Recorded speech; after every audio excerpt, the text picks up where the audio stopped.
Vamos a continuar nuestro estudio en el Evangelio según Juan. ¿Okay? Nos quedamos en el versículo 5 la semana pasada y vamos a abarcar algunos versículos esta vez, del versículo 6 al versículo 14. Estuvimos hablando acerca, mucho del contexto de la escritura del libro de Juan, ¿no? Acerca del autor, acerca de los tiempos, presumiblemente escrito en Éfeso, aproximadamente entre el 90 y el 100, año 90 y 100 después de Cristo, un tiempo de división, de confusión dentro de la iglesia, ¿no? Bueno, ya supongo que de aquí en adelante siempre ha habido división y confusión en la iglesia, no creo que ya haya sido algo nuevo para entonces, mucho menos para ahora. Estuvimos hablando acerca del verbo, de la persona del verbo en Cristo Jesús, en cómo nuestra vida gira en torno a lo que nosotros conocemos de ese verbo, si verdaderamente lo conocemos. Porque en algún momento, en alguna prédica, llegamos a compartir que no es lo mismo que una persona se meta a tu Facebook o a tu red social en la que estés y vea, ¿no?, lo que te gusta, lo que haces, quién es tu familia, dónde estudias y esos datos que puede averiguar de ti en una red social, a que cuando una persona le pregunta a esa persona por ti, dice, oye, pues conoces a fulano, él dice que te conoce muy bien, y la persona puede decir, no tengo la menor idea de quién es esa persona. Pues a lo mejor me conoce porque ahí está mi Facebook y yo digo quién soy a través de mi Facebook, pero yo no tengo idea de quién es esa persona. Entonces, en este caso, pues es lo mismo. No es en sí tanto el conocer a manera de información lo que es relacionado con este verbo, ¿no?, sino conocerlo específicamente a él, en una comunión donde no solamente tú lo conoces, sino eres conocido por él. Estuvimos hablando acerca de diferentes atributos que vemos con los 5 versículos que estudiamos, aparte de la eternidad. El verbo está con Dios, el verbo coexiste y cohabita con Dios desde antes de que fuera el principio. El verbo, por medio de él fue creado todo lo que existe. Hablábamos acerca de que nada de lo que nosotros vemos cuando despertamos en la tarde, en la noche, en quienes nosotros somos, nuestros familiares, los seres que amamos, los animalitos, todos los planetas, nada de eso que existiera si el verbo no hubiera intervenido en eso. Y vamos a continuar hoy a partir del versículo 6 al versículo 8, vamos a leer. Dice, hubo un hombre enviado de Dios, el cual se llamaba Juan. Este vino por testimonio, para que diese testimonio de la luz, a fin de que todos creyesen por él. No era él la luz, sino para que diese testimonio de la luz. Aquí, después de la introducción que hace Juan acerca del verbo, Juan el apóstol comienza a hablar acerca de Juan el Bautista. Está haciendo una afirmación, otros versículos más adelante también, pero aquí está haciendo también una introducción a este personaje. Juan fue pues un personaje, sí, porque ya no es, ¿no? Muy específico. Tenía una función muy específica porque él fue profetizado en el Antiguo Testamento. Bien, él no tenía muchas profecías acerca de él, pero sí tenía 2 profecías, que les repito, muy específicas en Isaías y en Malaquías. Hubo también un grupo de personas que hoy en día apenas sobrevive. Estos son personajes que atribuían a Juan el Bautista un nivel mucho más alto que el de la Escritura. O sea, Juan el Bautista para ellos es su líder. Los pocos que quedan son los, ¿cómo se llaman? Los juanistas. Estos juanistas se presume que, pues años después, obviamente todo esto tuvo que suceder después de la ascensión de Cristo Jesús. Ellos empezaron a disuadir a algunas personas acerca de que Juan el Bautista traía por ahí un liderazgo que iba en contra de lo que eran los saduceos, los fariseos y los escribas. Entonces, que discípulo de Juan el Bautista era Jesús, y Jesús iba a tomar el lugar de Juan el Bautista después como el líder de esta organización. Esta secta de los juanistas, que presuntamente provienen del grupo gnóstico. ¿Recuerdan los gnósticos? Que son aquellos que presumen tener un conocimiento especial para poder entender las Escrituras, ¿no? Y se basan también en libros que no están en las Escrituras. Libros horribles que, si un día los quieren leer como información, pidan mucha sabiduría al Espíritu Santo para hacerlo. que igual es edificante para saber por dónde no ir más bien. No vamos a profundizar mucho en este tema, a menos de que estuviéramos en una clase de historia, en un instituto bíblico o algo así. Vamos a regresar al punto principal de esto, ¿ok? Vamos a ver quién es este Juan el Bautista. Isaías 40, versículos 3 al 5. Dice: voz que clama en el desierto, preparad camino a Jehová, enderezad calzada en la soledad a nuestro Dios. Todo valle sea alzado y bájese todo monte y collado, y lo torcido se enderece y lo áspero se allane, y se manifestará la gloria de Jehová, y toda carne juntamente la verá, porque la boca de Jehová ha hablado. Eso es lo que dice Isaías 43:5. Es lo mismo que dice Juan el Bautista, unos versículos más adelante, en cada uno de los evangelios, cuando lo están entrevistando este grupo de fariseos, para preguntarle quién es él. Y luego vamos a Malaquías 4, versículos 5 al 6, dice: he aquí, yo os envío el profeta Elías, antes que venga el día de Jehová, grande y terrible. Él hará volver el corazón de los padres hacia los hijos, y el corazón de los hijos hacia los padres, no sea que yo venga y hiera la tierra con maldición. Entonces Juan el Bautista era el enviado de Dios para preparar el pueblo de Dios antes de la aparición de Cristo Jesús, porque en ese momento Cristo ya estaba aquí, ya era un adulto, pues, pero todavía no se daba a conocer públicamente. Asimismo, Jesús confirmó la profecía de Juan el Bautista en Mateo 11:14, cuando les dice Jesús a los judíos: ya vino Elías. Ya para ese entonces Juan estaba muerto, pero les dice: ya vino Elías, y ustedes no tuvieron ni siquiera idea de quién era él. Entonces ahí estaba Jesús confirmando quién era ese Elías, Juan el Bautista. También para recalcar, hay algunas, o hubo, no sé si todavía haya, no me he encontrado con personas así, que dicen o decían que Juan el Bautista tenían sus dudas acerca de si era la reencarnación o no reencarnación, no, sino más bien que Elías, como fue tomado en un carro de fuego y no vio muerte, hasta donde nosotros sabemos, según nos dicen las escrituras, es posiblemente ese mismo Elías que subió en el carro de fuego y de repente apareció como Juan el Bautista. Por eso van y le preguntan: ¿eres acaso tú Elías? Y le responde Juan el Bautista: no, yo no soy Elías, ¿no? O sea, yo no soy ese personaje que subió al carro de fuego, ¿no? La Biblia no dice ni que Elías, el mismo Elías sería, ni que reencarnaría, ni que algo por el estilo. Juan el Bautista tenía el mismo espíritu de Elías y prácticamente andaba de la misma manera, ¿no? Vestía igual, tenía más o menos los mismos enemigos, que eran pues reyes, emperadores, predicaba a costa de ellos, y pues vemos esos ejemplos. Entonces Juan vino para dar testimonio de la luz antes que la luz se manifestara a este mundo en Jesucristo.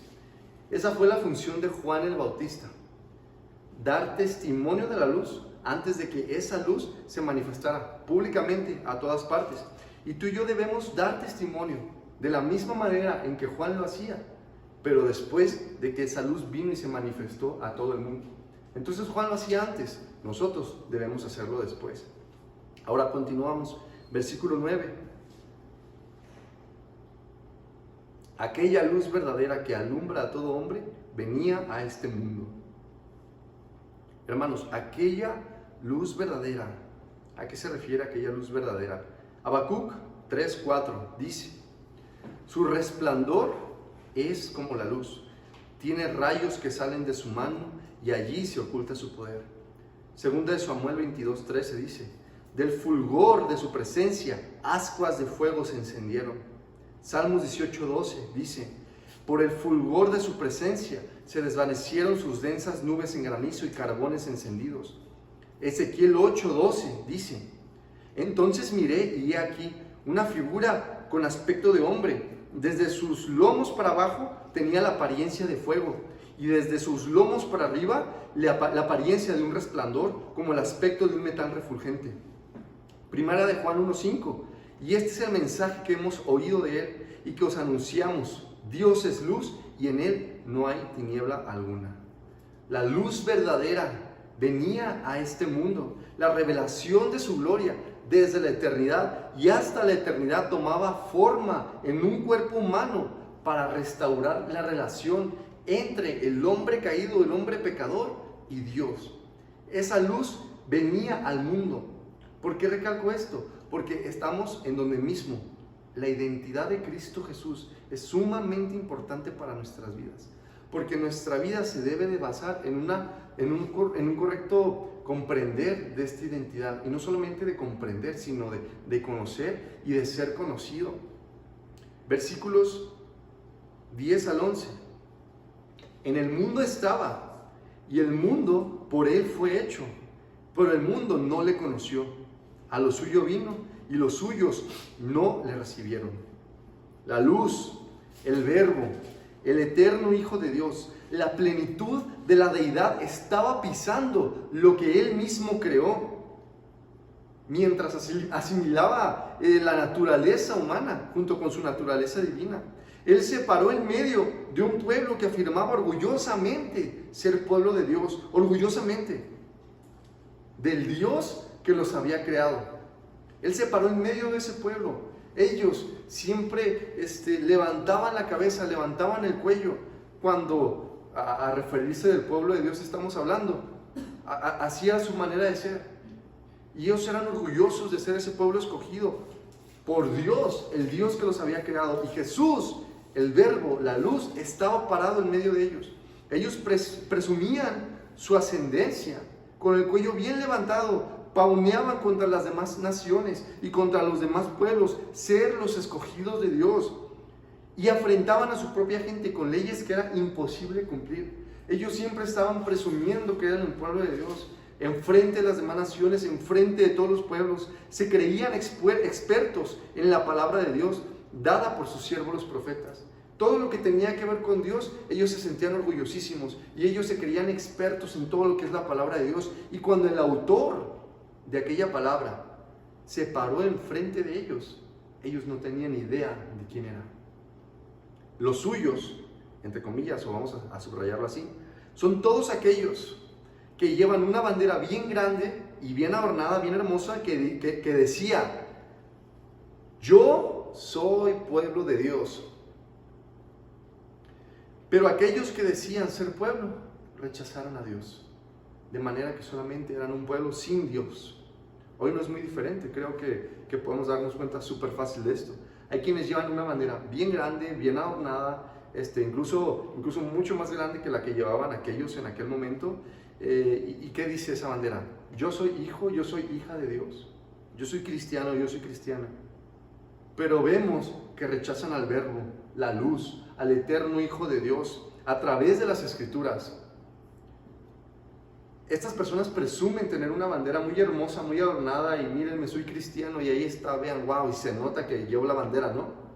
Pero con su manera de vivir, son igual un pueblo sin Dios. Versículo 12 al 13. Mas a todos los que le recibieron, a los que creen en su nombre, les dio potestad de ser hechos hijos de Dios, los cuales no son engendrados de sangre, ni de voluntad de carne, ni de voluntad de varón, sino de Dios.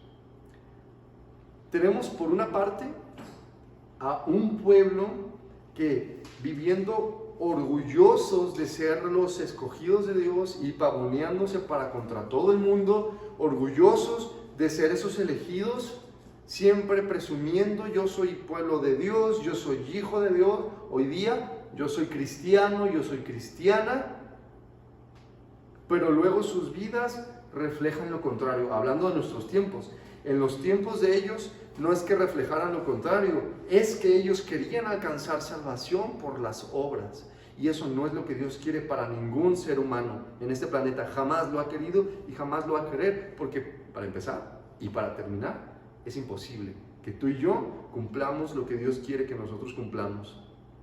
Él es santo y nosotros somos basura, no podríamos hacer algo así. A todos los que lo recibieron, no significa: pásale a mi vida, Señor Jesús, te recibo, como muchos hoy en día oran con esa muy popular oración de fe, ¿verdad? Estas personas se les dice: repite esta oración después de mí, ¿no? Y Señor Jesús, levanta tu mano, no públicamente, porque el Señor murió públicamente por ti, no tengas vergüenza. Por ahí uno levanta la mano y ahora repite después de mí: Señor Jesús, yo te recibo como Señor y Salvador y perdona mis pecados, tal, en el nombre de Jesús, amén. ¡Bravo! Los cielos están de fiesta porque un pecador se ha arrepentido. Y ya, ¿no? Le envían por ahí un hermano, una hermana que ya está designada para esos que se están convirtiendo recién, entre comillas, convirtiendo, para que le den un seguimiento, ¿no? Un seguimiento es: ¿cómo estás? Que te vaya bien, pues mira, ahora eres cristiano y tienes que empezar a venir. Y tráete una libreta y tal. Pasa el tiempo y la mayoría, el 99.9999999 infinitesimalmente por ciento de las personas que han hecho la oración de fe después de hacer la oración de fe siguen viviendo en pecado, porque la oración de fe no salva a nadie, o sea, no tiene poder para salvar a nadie. Y si hablamos de la oración de fe que menciona Santiago, es una oración, estamos hablando de los ancianos para con los enfermos, nada tiene que ver con la oración de fe para ser salvos. Entonces, a todos los que lo recibieron, que quedamos que no es: te recibo, Señor Jesús, en mi vida, y ya está, ahora sí puedo llevar mi bandera, soy cristiano, no, te recibo, Señor Jesús. ¿Eso qué significa? Del griego la mano, recibir, significa aquí obedecer, no rechazar, obedecer. Eso es lo que significa. A todos los que lo recibieron, no es a todos los que le dijeron: pásale, Señor, te abro las puertas de mi vida. Es a todos los que lo obedecieron. ¿Cómo o qué es creer en el nombre de Jesús? No, porque dice: más a todos los que le recibieron, a los que creen en su nombre. ¿Qué quiere decir? Que las mismas personas que lo recibieron son las mismas personas que creen en su nombre. ¿Pero qué significa creer en el nombre de Jesús?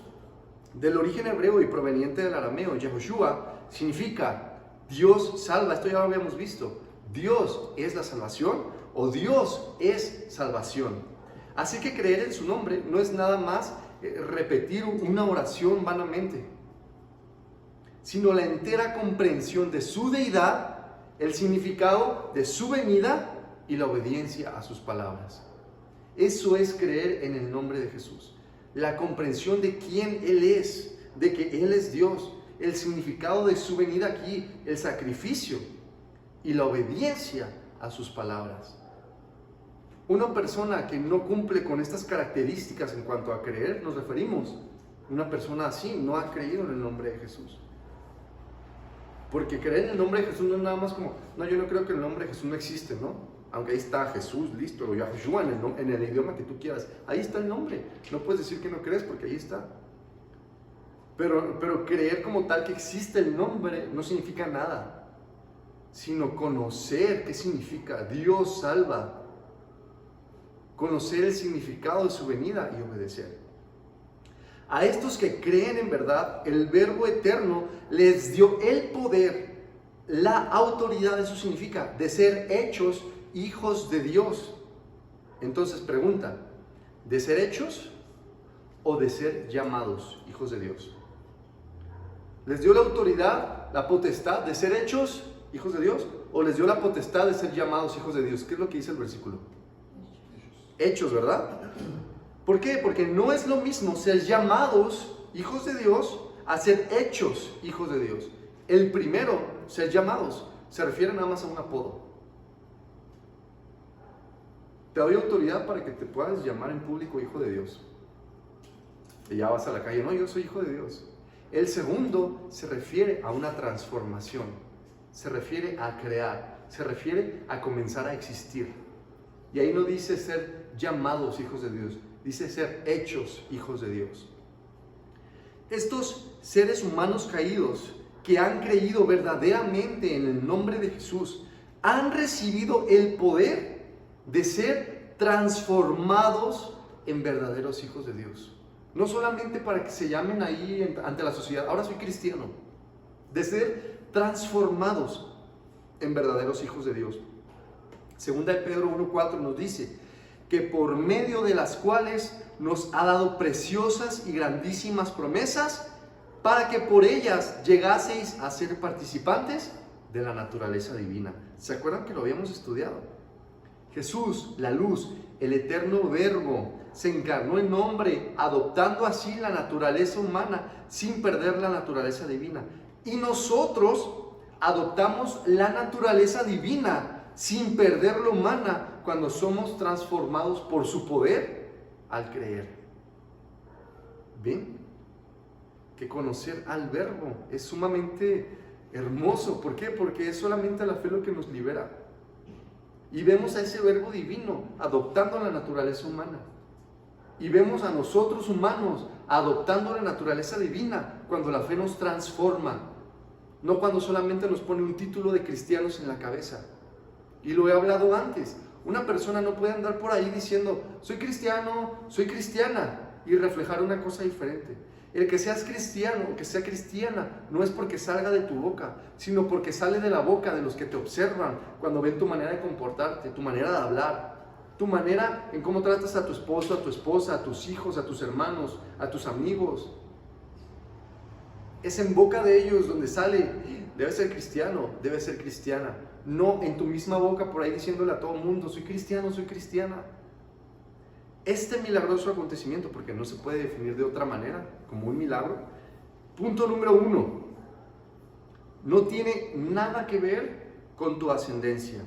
Es decir, no importa si lejanamente tienes un pariente judío, o tus papás, o tus abuelos fueron cristianos. La sangre no tiene poder para transformarte en un hijo o una hija de Dios. Porque no es de sangre. No importa eso. Número 2. Tampoco tiene nada que ver con tu propia voluntad de ser un hijo de Dios. Es decir, por tus propios esfuerzos en vivir santamente, tal como un hijo de Dios vive de manera santa. Teología Sistemática, John MacArthur dice, se puede pensar que se es salvo cuando no es así y entonces intentar vivir una vida santa en el poder de la carne. Ayer que hablaba en el discipulado con Javier y con Diego de esto, hablamos y los tres estamos de acuerdo en que esto es lo peor que te puede pasar. Cuando no eres salvo, pero tú crees que sí e intentas caminar como un salvo, es lo peor que te puede pasar, porque literalmente estás cargando el mundo en tus hombros. Es devastador, es triste, es cansado, para empezar es una pérdida de tiempo, es muy desilusionante, es un fracaso total. Es lo peor que le puede pasar a una persona, creer que se es salva cuando no lo es y por sus fuerzas intenta comportarse como una persona que lo es. Punto número 3. Tampoco tiene nada que ver con la afirmación de otra persona, de un tercero, de una persona ajena, diciendo que efectivamente ya eres un hijo o una hija de Dios. Es decir, que alguien más, alguien aparte de tal persona, declare, arrebate, afirme o incluso confiese en lugar de otro el ser hecho un hijo o una hija de Dios. No existe la suficiente fe en una persona para que otra se convierta a Cristo Jesús. Esto es algo sumamente personal entre el pecador y Dios y depende exclusivamente de la voluntad de Dios para despertar en fe a algunos y a otros no. Aunque esto no descarta el hecho de que algunos pidan e imploren a Dios para que la misericordia los alcance y puedan conocerlo en verdad. Entonces, no es de sangre, no es que tus papás, tus abuelos o que tú mismo tengas ascendencia judía lo que te transforma para ser un hijo de Dios. No es tu esfuerzo en ser transformado como un hijo de Dios lo que te transforma en un hijo de Dios. Y para mí el punto número 2 es lo peor. Punto número 3. No hay nadie que pueda declarar por parte de alguien más y decir, ahora eres un hijo de Dios. O arrebatar o tantas cosas que hacen hoy en día. No puede una persona tener tanta fe para que otra se arrepienta y se convierta. Porque eso es directamente entre Dios y el pecador y su soberana voluntad de decidir salvarlo o no. Y punto número 4. Solamente tiene que ver con Dios conmoviendo el corazón de piedra de algunos para dejarse ver como el Dios de su salvación y así arrepentirse ellos de su pecado, confesándolo y comenzar a vivir de una manera santa, en santificación. Nadie ni nada interviene en el proceso de redención en la vida de cada nuevo convertido, más que Dios mismo. ni tu ascendencia, ni tu esfuerzo, ni la intervención de terceros, solamente por voluntad de Dios. Versículo 14. Y aquel verbo fue hecho carne y habitó entre nosotros, y vimos su gloria, gloria como del unigénito del Padre, lleno de gracia y de verdad. El verbo fue hecho carne. Esto no significa que la divinidad de Jesús se perdió cuando Él se volvió ser humano. No, existe un concepto llamado unión hipostática, el cual significa la unión de la naturaleza divina de Cristo con la naturaleza humana. Jesús no dejó de ser Dios cuando se hizo carne, solamente dejó su forma de Dios. Filipenses 2, 5 al 7 dice: haya pues en vosotros este sentir que hubo también en Cristo Jesús, el cual, siendo en forma de Dios, no estimó el ser igual a Dios como cosa a que aferrarse, sino que se despojó a sí mismo tomando forma de siervo, como semejante a los hombres.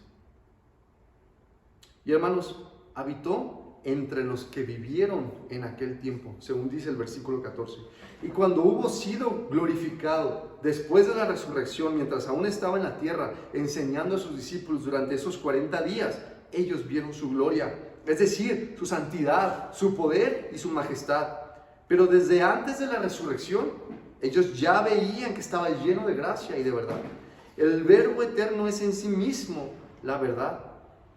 Y vino al mundo a entregarla con gracia y no con juicio. Ese es nuestro Dios, hermanos. Y a través de todo este libro vamos a ir descubriéndolo. Bueno, yo sé que todos aquí somos muy estudiosos de las Escrituras, ¿verdad? Pero esto es palabra del Señor. Y ese es el Verbo, ese es el Hijo eterno de Dios, quien se despojó de su forma de Dios, mas no de su naturaleza, uniéndose a una naturaleza humana, tomando forma de siervo, para morir por ti y por mí. ¿Cuál es la consecuencia? Que nosotros adoptamos la naturaleza divina para no morir nunca, para no recibir lo que el Hijo recibió en lugar nuestro. Entonces, ¿quién es Jesús? ¿No es el Chuy? No es. Es Dios salva. Dios es salvación. De Dios es la salvación. Y si tú crees en su nombre, Dios te da la autoridad para ser transformado un hijo de Dios. Y cuando digo transformado, literalmente es transformado. Eres una criatura nueva, pensamientos nuevos, una vida nueva, un comportamiento nuevo, decisiones nuevas. Que por nuestra naturaleza pecaminosa seguimos cayendo, sí. Pero la naturaleza divina dada por el Espíritu Santo a través de la fe en nosotros no se va. Nunca, nunca se va. Entonces, hermanos, hasta aquí vamos a dejar los versículos que vamos a estudiar el día de hoy. Pero llévense esto para meditar el resto de la semana.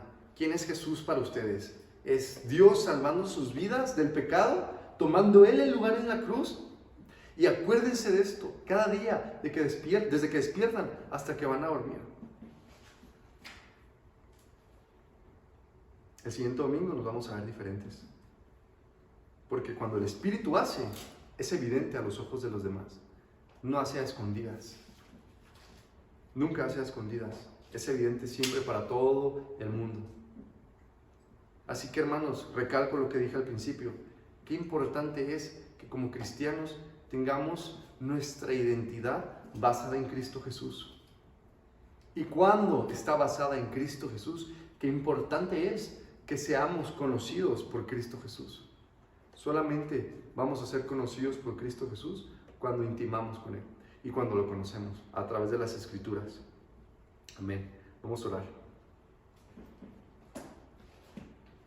Señor, te damos gracias por tu palabra, te damos gracias por la enseñanza.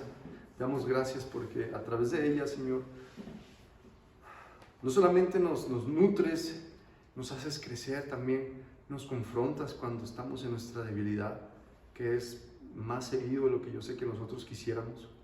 Sin embargo, hallamos descanso en tu palabra, hallamos vida nueva, hallamos revelación, hallamos ánimo, Señor, y gozo. Un gozo, Señor, que no podemos explicar, porque ahora estamos en paz contigo. Antes éramos tus enemigos por el pecado, pero ahora confiadamente podemos acceder a tu presencia, porque el velo ha sido rasgado por nuestro Señor Jesucristo. Y tú nos has despertado en fe para vida eterna a través de tu palabra. Te ruego, Señor, que guardes el corazón y la mente de mis hermanos y hermanas a través de esta semana, en todo lo que venga, Señor, para que el siguiente domingo vengamos más santos, vengamos más dependientes en tu palabra, más confiados, Señor, más gozosos por las buenas nuevas de salvación, por las promesas de vida eterna, Señor. Pese a lo que haya en este mundo, las pruebas, las dificultades, cada día vuélvenos al gozo de tu salvación. Y que nuestra vida sea para gloria y honra de tu nombre, en el poderoso nombre de nuestro Señor y Salvador Jesucristo. Amén.